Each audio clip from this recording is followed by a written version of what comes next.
Nah sekarang kita bagaimana nih kalau kita mau benar-benar bergerak bottom of piramidnya, solusinya apa gitu ya. Nah saya ini kan senangnya nyindir, nyemoni, terus ngingetin, terus ya kadang-kadang ngamplengi, ya kadang-kadang ya nyangoni juga gitu ya. Hanya untuk membuat kita ini ada lawan tanding lah gitu, ada sekondan lah gitu ya. Kita nggak ingin ngenyek Sri Mulyani yang mega bintang tersebut banyak gelarnya, dan kita nggak ingin ngenyek Opung gitu ya yang maha pintar dan pintar melihat peluang. Tapi kita ingin lihat sisi lain dari muscle knowledge, jadi otot pengetahuan yang lain untuk diserap. Nah contohnya jadi yang kita anggap adalah, kita tahu ada UMKM, usaha mikro, kecil, dan menengah gitu ya, kita bagi. Terus di luar itu ada pengusaha besar. Pengusaha besar omset dan kapitalisasinya di atas 100 miliar. Itu kita tahu. Perusahaan besar di Indonesia ini ada sekitar 24.000 masuk kategori besar dengan omset di atas 50 sampai 100 miliar. Dan yang 600 itu listing di publik.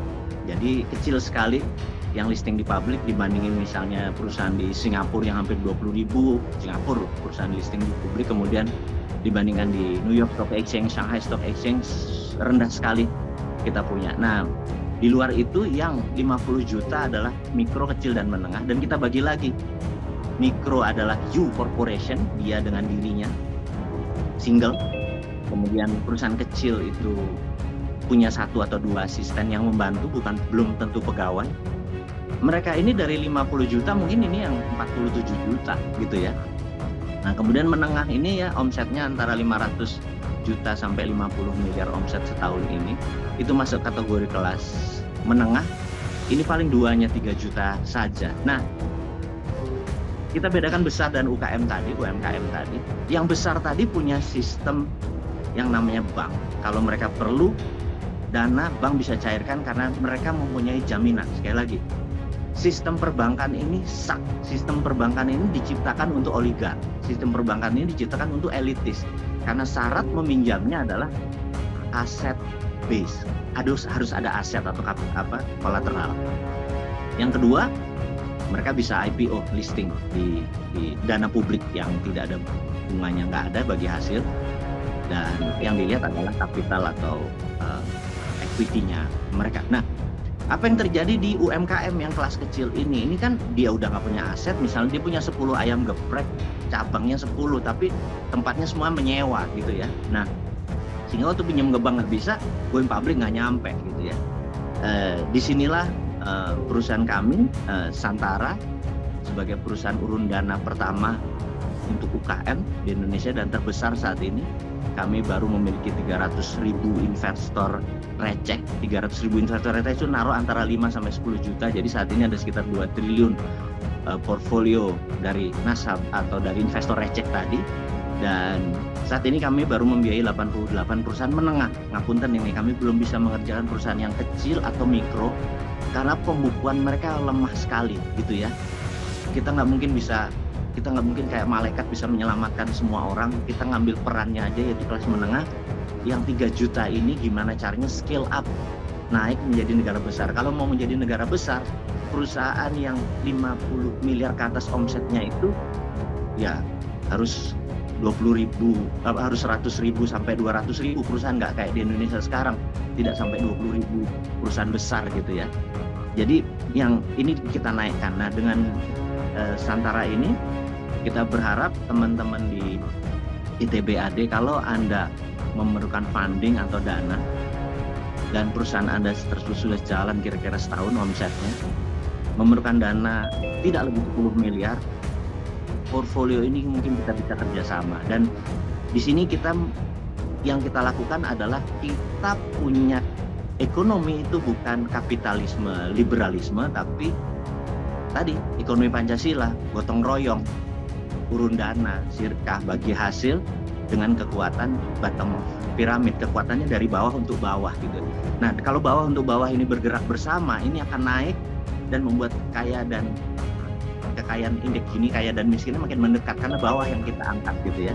Karena susah yang atas diturunin, susah, bukan tidak mungkin, susah. Nah itu solusi dari saya pribadi adalah kami membuat Santara, dan kita berharap bergandengan dengan Muhammadiyah, bergandengan dengan ITB-AD untuk mengangkat yang dari bawah ke atas gitu ya.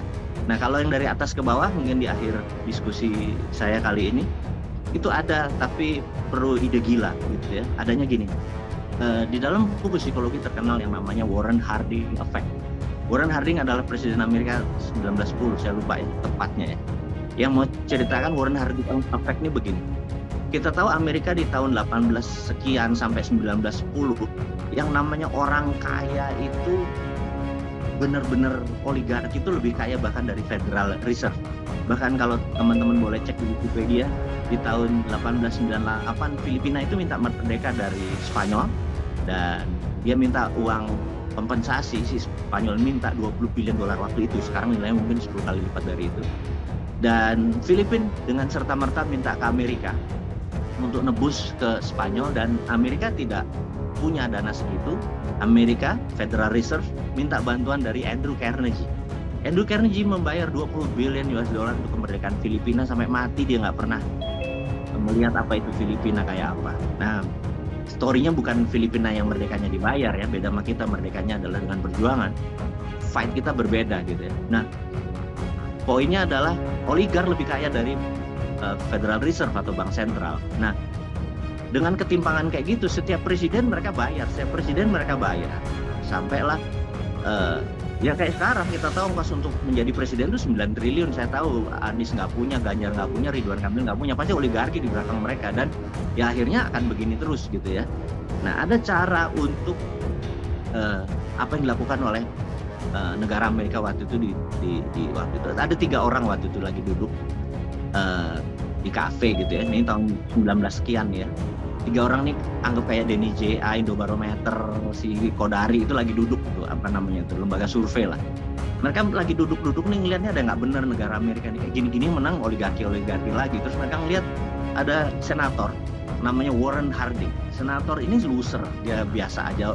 Bedanya dia tinggi, gede, ganteng gitu ya. Nah, dia lagi melakukan shoe shining, lagi gosok sepatu biar mengkilatkan. Dulu ada di ujung kafe itu suka ada tukang semir sepatu gitu. Mereka bilang, gimana kalau orang ini kita jadikan presiden gitu ya. Boleh juga nih gitu. Dia memenuhi persyaratan, vokalnya bagus, orangnya tinggi, ganteng gitu ya. Karena seseorang kalau tinggi, dia punya posisi superior. Jadi orang di bawahnya tuh inferior. Dan orang kalau intonasinya bagus, suaranya, vokalnya bagus, vocabulary-nya bagus, narasinya bagus, terus dia ganteng, dia akan menjadi mempesona gitu. Dan itu syarat Warren Harding untuk menjadi presiden cukup, tapi otaknya nggak ada gitu ya. Terus bertiganya bilang, mau nggak kamu jadi presiden? Mau gitu ya. Nah, mereka diskusi, Warren Harding ini diskusi dengan orang ini, kamu harus gini, kamu harus gini, kamu gini. Nah, 3 orang ini ngumpulin UKM, dapat 9 triliun lah, to make story short gitu ya. Dan akhirnya jadi presiden beneran. Begitu dia jadi, oligarki dia tekan gitu ya. Dia tekan, chaos Amerika sampai tahun 1930 sampai akhirnya krisis ekonomi, karena oligarki ditekan terus dengan pajak, dengan aturan segala macam, karena untuk bantu yang bawah. Puncaknya adalah 1929 Black Monday, collapse saham.